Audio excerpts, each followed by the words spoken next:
How the new Dalai Lama is chosen. We know how other religions choose their supreme leader, but just a few people know how the Dalai Lama is chosen. A process shrouded in mystery, steeped in tradition, and perhaps can be condemned to extinction due to interferences of the Chinese government and its conflicts with Tibet, and also on account of its desire to rule this region at all costs.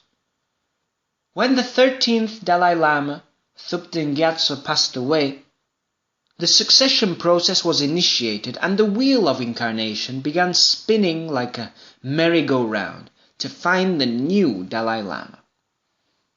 The body of the deceased 13th Dalai Lama was located with his head pointing south, but after a few days his face had turned to point towards the east, and in the north part of the altar a growth of moss appeared, and these signals, bunched with visions experienced by those close to the past Dalai Lama, indicated the direction in which the search for the substitute should start. And so it was.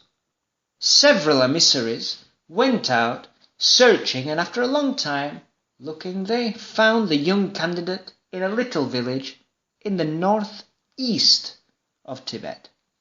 Upon finding Tenzin, the most important Lama that had gone with the emissaries posed as a servant and observed him for a whole day.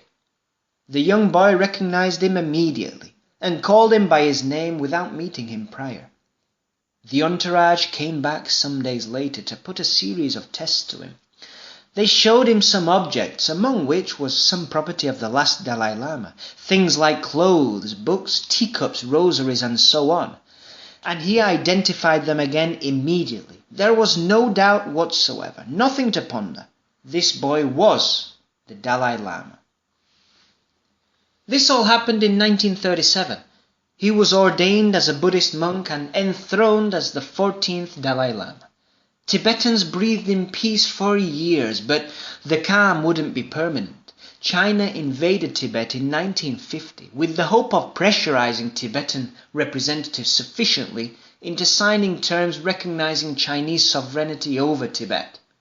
The Dalai Lama was exiled to India. He had to leave Lhasa forever.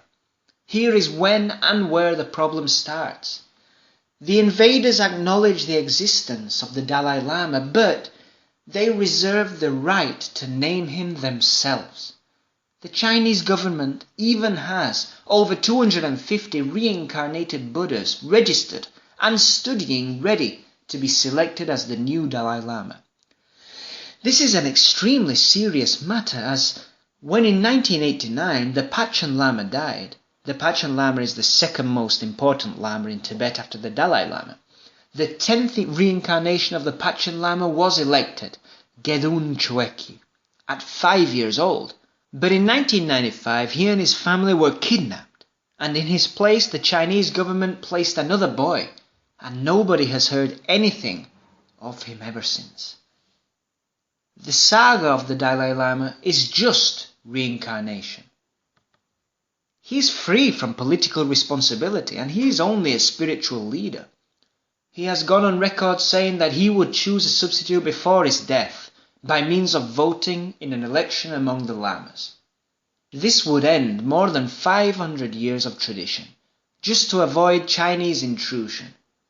And this amazing process would never be seen again, unless Tibetans are allowed to have complete freedom of choice.